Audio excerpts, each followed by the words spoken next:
Welcome to our channel. Guys, आज का जो वीडियो है इसके अंदर हम डिस्कस करेंगे Rajasthan high court group D की जो उसका वर्क प्रोफाइल रहेगा, प्रमोशन का क्या क्राइटेरिया रहेगा, सैलरी क्या रहेगी, प्रोबेशन पीरियड में एंड इसके बाद में एग्ज़ाम एंड इंटरव्यू रिगार्डिंग हम पूरी बात करेंगे। एग्ज़ाम डेट क्या रह सकती है और एग्ज़ाम स्ट्रैटेजी क्या आपको फॉलो करनी है, इन सब चीज़ों से रिगार्डिंग सारी इन्फॉर्मेशन इसके अंदर रहेगी।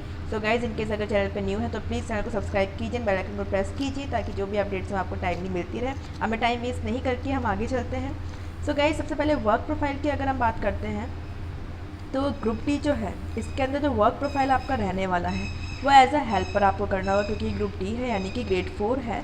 तो इसमें इसके अंदर हमारा वेट या हेल्पर का हम वर्क हो सकता है। हेल्पर के वर्क में क्या होता है वो सब मैं आपको क्लियर कर देती हूँ। हेल्पर में ऐसा होता है जैसे कुछ भी फाइल अपने को इधर से उधर डेस्क पे पहुँचानी है, वो काम हो सकता है। एक तरह से हम ये कह सकते हैं पियोन वाला जो वर्क है, ठीक है। अब गाइस, माइंड में ये चीज़ लाने की बिल्कुल नीड नहीं है कि पियोन का काम है तो चपरासी का काम है, ये तो हम नहीं करेंगे। तो गाइस, जॉब कोई छोटियाँ बड़ी नहीं होती है, रास्ते धीरे धीरे ही बनते हैं, छोटे से ही हम बड़े तक पहुंचते हैं। एंड जो पियोन का वर्क करते हैं वो भी इंसान ही होते हैं। तो ये चीज़ तो डिस्क्रिमिनेशन वाली है, तो ये सोच रख के तो हम ये एग्ज़ाम फाइट नहीं कर सकते। इनकेस अगर आपकी ये थिंकिंग है तो इस वीडियो को वॉच कीजिएगा ही मत, ठीक है गाइज़, बिकॉज सब एक ही है, ह्यूमैनिटी सबसे बड़ी है। सो गाइज़, हेल्पर के वर्क में आपको पता है कि ये पियोन वाला वर्क हो सकता है, हो सकता नहीं, पियोन का ही वर्क है। आपको एज अ हेल्पर वर्क करना होगा, ठीक है।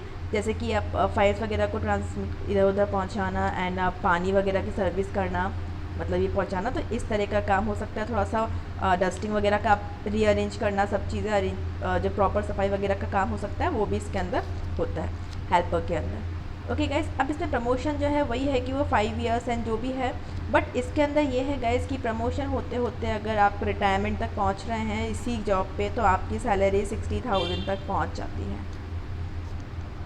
ओके गाइस, तो पे स्केल ऐसा बहुत खासा कम नहीं है, जॉब इज़ जॉब, कोई भी हो। तो इसके अंदर गाइस आप मतलब कि जब आप प्रमोशन आपके होंगे तो आप जब रिटायरमेंट टाइम तक पहुंचेंगे तो आप सेकंड ग्रेड में कंसीडर हो जाएंगे, यानी कि आप सैलरी 60,000 के आसपास की ले रहे होंगे, ठीक है। अब प्रमोशन के अंदर एक इम्पॉर्टेंट चीज़ ये भी है गाइस कि आपका स्कोर क्या बोलता है, आपने कितने मार्क्स स्कोर किए हैं, तो प्रमोशन में वो चीज़ें भी आपके बहुत मैटर करेंगी। आपका कितना है, तो आपको ये ध्यान रखना है कि इस एग्ज़ाम को हम फाइट कर रहे हैं तो फाइट ये सोच के नहीं करना है कि आई तो ग्रुप डी है, सिंपल पेपर आएगा, ये चीज़ माइंड में रखनी ही नहीं है। अगर आप ये सोच के करेंगे कि छोटी सी जॉब है, क्या करना है, एक बार दे के देख लेंगे, तो उससे बेटर है कि आप मत ही दें, इसे एग्ज़ाम को नहीं दें, क्योंकि एडवांटेज इसमें आपको मिलेगा हर एक। इसमें एक तो अर्निंग तो हमारी हो ही रही है, हमें एक स्टेबिलिटी मिल रही है, मेहनत करके ही जा पाएंगे। एग्ज़ाम ऐसा है कि उस लेवल के अकॉर्डिंग बहुत हाई लेवल नहीं आएगा एग्ज़ाम का, तो ये सब हम आगे डिस्कस करते हैं। मैंने आपको ये चीज़ें माइनर चीज़ें बता दी हैं, अब आगे देखते हैं सैलरी क्या रहेगी इसकी। गाइस, सैलरी में आपको पता है गवर्नमेंट राजस्थान, मतलब कोई भी आपके राजस्थान गवर्नमेंट के अंदर कोई भी आप एग्ज़ाम दे रहे हैं तो आपको 2 साल तो आपके प्रोबेशन पीरियड के होते हैं जिसमें आपको सैलरी कम मिलती है, ठीक है गाइस। प्रोबेशन में आपको मिलेगी 12,500 के आसपास आपको सैलरी मिलेगी, और इसमें से 10% जो है वो लैप्स हो जाएगा, आपका 10% इसमें लैप्स हो जाएगा, यानी कि हम कह सकते हैं कि 11,000 के आसपास की आपको सैलरी इसमें मिलेगी अगर हम राउंड ऑफ की बात करते हैं, यानी 11,000 के आसपास आपको सैलरी मिलेगी। अब प्रोबेशन पीरियड की अगर हम बात करते हैं तो आफ्टर प्रोबेशन पीरियड, तो प्रोबेशन पीरियड में मिलनी है आपको सैलरी, और आफ्टर प्रोबेशन पीरियड आपकी सैलरी होगी 23,000 के आसपास, ठीक है गाइस। 23 आपकी इनिशियल होगी आफ्टर 2 ईयर्स, 2 साल के बाद, ये आपका सैलरी का रहेगा। आगे अब हम आते हैं मेन चीज़ पे, एग्ज़ाम एंड इंटरव्यू। तो गाइस, सबसे पहले मैं आपको एक चीज़ बता दूं, एग्ज़ाम डेट के बारे में मैं आपको बता दूं, ऐसी कुछ खास इन्फॉर्मेशन नहीं आई है, क्योंकि आपको पता है अभी का जो टाइम चल रहा है वो खासा ही बहुत कोविड-19 की वजह से बहुत परेशानियां चल रही हैं, तो इस वजह से अभी इतने लार्ज स्केल पे एग्ज़ाम हो पाना पॉसिबल नहीं है। बट ये सोच के ना चलें कि एग्ज़ाम पता नहीं कब होगा तभी प्रिपरेशन स्टार्ट कर लेंगे, तो उस टाइम पे आप कुछ नहीं कर पाएंगे, क्योंकि 15 से 20 दिन में हम कोई प्रिपरेशन नहीं कर पाएंगे, चाहे एग्ज़ाम कोई भी हो, ठीक है। आप ये सोचें कि भाई 3 ही चीज़ें तो हैं इसके अंदर, ये हम कर लेंगे आराम से। ग्रुप डी तो है, ग्रुप डी को लेकर ये डी से आपको ऐसा लगने लगा कि ईजी है, ईजी तो कोई चीज़ नहीं होती है, हर चीज़ के लिए मेहनत करनी पड़ती है, डेडिकेशन से मेहनत करनी पड़ेगी तभी सक्सेस होंगी। अब हम बात करते हैं एग्ज़ाम की, रिटर्न पेपर की अगर मैं बात करती हूँ तो पेपर के अंदर हमारे यहाँ पर 3 पार्ट्स हैं, हिंदी है, इंग्लिश है, राजस्थान जीके है। हिंदी अपने 40 मार्क्स की होगी, इंग्लिश हमारी 25 मार्क्स की होगी, राजस्थान जीके हमारा 20 मार्क्स का है। सो गाइज, अब इसके अंदर हम बात करते हैं आपको कितना टारगेट लेके चलना है। 85 नंबर का ये आपका हो गया, 85 नंबर का आपका टोटल पेपर हुआ। इसके अंदर आपको 70 प्लस मार्क्स तो लेके ही चलने होंगे, इससे नीचे कोई मतलब नहीं है। 70 प्लस मार्क्स यानी कि 70 से ज़्यादा मार्क्स रहेंगे तो हम बिल्कुल क्रीमी लेयर में आ जाएंगे। ये कह सकते हैं हम कि हाँ, हम एक अच्छे दावेदार रहेंगे इस जॉब के लिए। अब कुछ लोग सोचेंगे कि हिंदी 40 मार्क्स का है, बस हिंदी पढ़ लूँ मैं। ऐसा कुछ नहीं है, आपको बिल्कुल एक प्रॉपर स्ट्रैटेजी से पढ़ना है, टॉपिक्स को देखना है कि किस टॉपिक में से कितने क्वेश्चंस आ सकते हैं। कुछ ऐसे टॉपिक्स होते हैं बहुत बड़े होते हैं, उनमें से 1-2 क्वेश्चंस ही आते हैं, तो आप उस अकॉर्डिंग ही टाइम दें, उनको आप बाद में करें।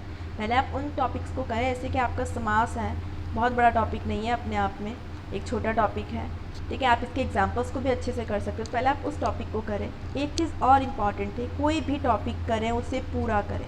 अब जैसे समाज के अंदर जनरली जो कुछ ऐसे होते हैं जो पहली बार, कुछ ऐसे स्टूडेंट्स होते हैं जो शायद फर्स्ट अटैम्प्ट होता है उनका इन एग्ज़ाम्स में, तो वही सोचते हैं स्कूल में हम जैसे पढ़े थे हम वैसे पढ़ लें, मतलब हमने डेफिनेशंस पढ़ ली, सबकी हो गया टॉपिक। ऐसे नहीं होगा, सिर्फ डेफिनेशन से काम नहीं चलेगा, क्योंकि एग्जाम्पल जैसे आप समास पढ़ रहे हो तो पूरा टॉपिक का मतलब क्या हुआ कि आपने समास के अंदर सारी चीज़ें पढ़ी।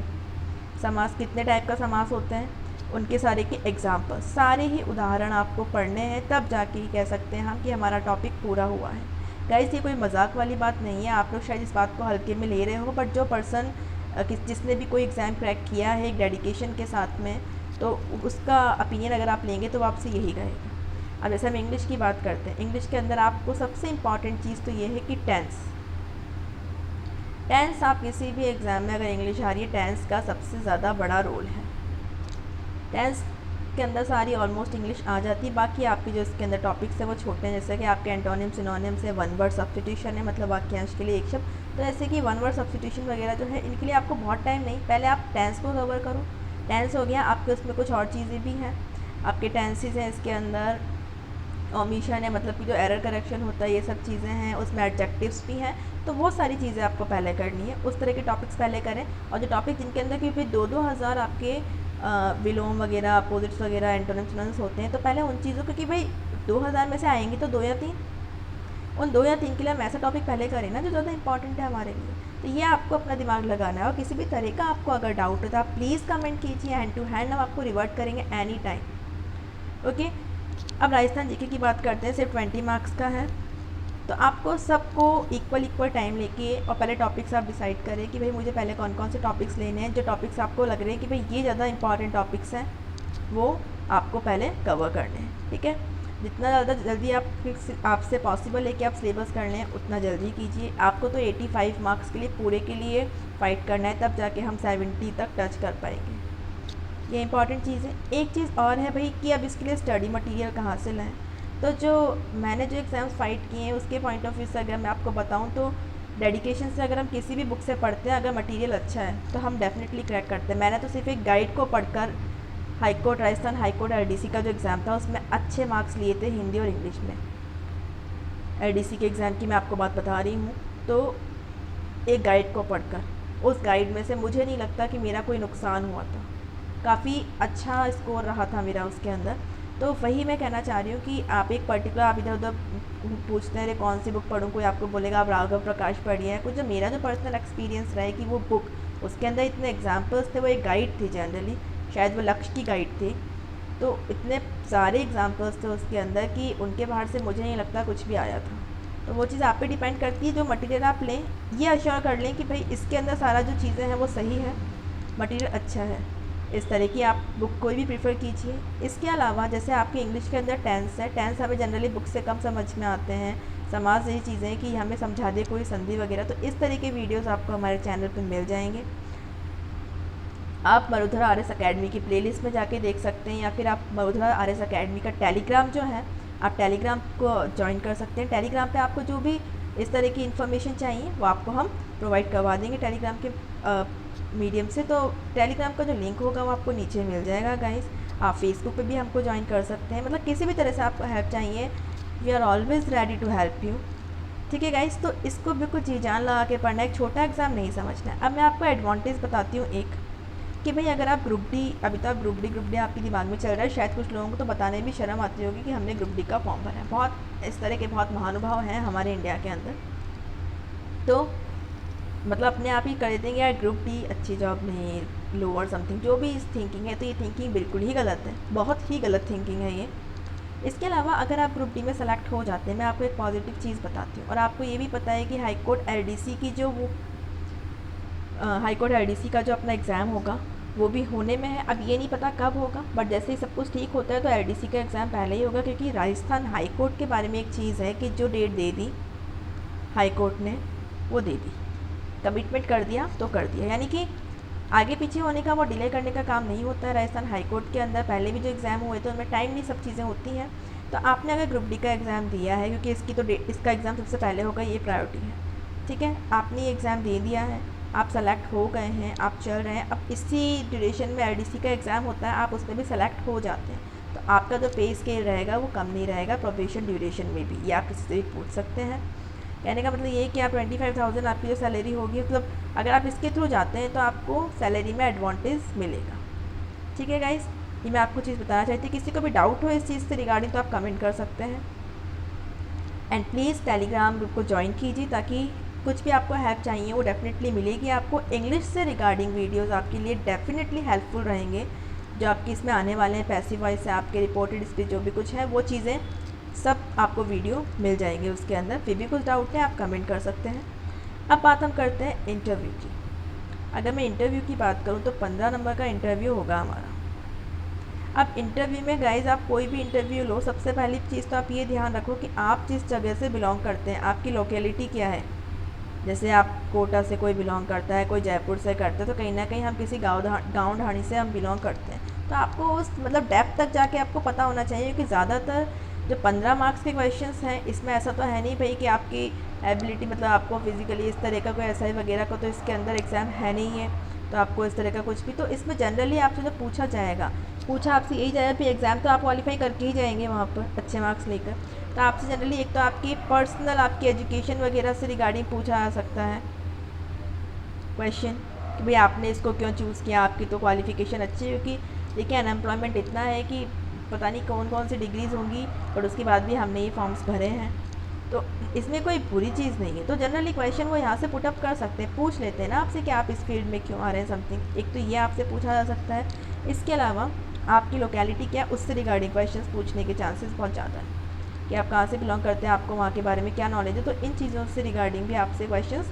पुटअप करने के चांसेस बहुत ज़्यादा हो जाते हैं। इसके अलावा गाइस सॉरी गाइस, वीडियो थोड़ा सा लंबा हो रहा है, सॉरी फॉर इंटरप्शन, बट मैं चाह रही हूँ कि आपको मैं हर एक चीज़ बता दूँ इससे रिगार्डिंग। तो 15 मार्क्स में आपसे ये पूछ सकते हैं आपकी पर्सनल आपकी क्वालिफिकेशन नहीं, एकेडमिक जो आपकी है, एकेडमिक जो आपकी इन्फॉर्मेशन है, यानी कि आपने कहाँ से 10th किया, कहाँ से 12th किया, उस चीज़ से रिगार्डिंग कई बार यहाँ से क्वेश्चन उठा लेते हैं कि अरे आप बायो से बिलोंग करते हैं, चलिए ये बताइए। तो इस तरह के चांसेस बहुत कम है। सबसे ज़्यादा चांसेस है आपकी लोकेशन से रिगार्डिंग क्वेश्चन आपसे पूछे जाएंगे, आपकी लोकेशन से रिगार्डिंग क्वेश्चन आपसे पूछेंगे। और इसके अलावा आपसे पूछा जा सकता है कि भाई आपने इसको क्यों ज्वाइन किया या आप इस तरफ क्यों आ रहे हैं, तो ये आपसे इंटरव्यू में क्वेश्चन पूछे जाएंगे। और नॉर्मल सी बात है गाइस कि अगर आप 70+, देखिए इसमें बहुत से ऐसे कैंडिडेट्स होंगे जो 85 और 95 भी कर लेंगे, क्योंकि अब लेवल बहुत बढ़ चुका है, जॉब सबको चाहिए, और अब तो सिचुएशन बहुत ज़्यादा अलग हो गई है, तो बहुत फोकस कर रहे हैं सब लोग इस चीज़ पर, तो बहुत ज़्यादा कंपटीशन होगा। तो जो पर्सन 80 से 85 या फिर 70 to 85 के बीच में स्कोर कर रहा है, तो उसका तो कॉन्फिडेंस वैसे ही इतना ज़्यादा होगा, तो उसको इंटरव्यू में मुझे नहीं लगता कि कोई प्रॉब्लम होने वाली है। कॉन्फिडेंस ही आपका चेक करते हैं इंटरव्यू के अंदर, सबसे इंपॉर्टेंट चीज़ है कॉन्फिडेंस। चाहे वो प्राइवेट किसी चीज़ का इंटरव्यू हो, चाहे वो गवर्नमेंट एग्जाम्स का इंटरव्यू हो, कॉन्फिडेंस सबसे ज़्यादा मैटर करता है। इस चीज़ का आपको ध्यान रखना है गाइस। ओके, सो गाइस ये आज के लिए मैंने आपको इससे रिगार्डिंग सारी इन्फॉर्मेशन दे दी है, मैंने आपको बता भी दिया है कि आपको स्टडी कैसे करनी है। और बहुत ज़्यादा किसी बुक में ऐसा नहीं कि हम कोई गलत ले रहे हैं, क्योंकि हम जो मीडियम डिसाइड कर रहे हैं ना पढ़ने के लिए, वो सबसे ज़्यादा मैटर करेगा इसके अंदर। बहुत बड़ी डील नहीं है, इसके साथ साथ आपकी हाई कोर्ट आईडीसी की प्रिपरेशन होती रहेगी। तो guys all the very very best. बिल्कुल कुछ भी आपको किसी भी चीज़ से रिगार्डिंग आपको चाहिए कि भाई आप स्ट्रैटेजी से लेकर किस तरह से हम लोग पढ़ें उसका वीडियो बनाइए, कुछ भी आपको ऐसी हेल्प चाहिए हो तो I am always ready.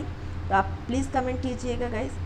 Okay, मिलते हैं नेक्स्ट वीडियो के साथ। इनकेस अगर आपने चैनल को सब्सक्राइब नहीं किया तो प्लीज़ सब्सक्राइब कीजिएगा एंड बेल आइकन को प्रेस कीजिएगा। Thank you guys.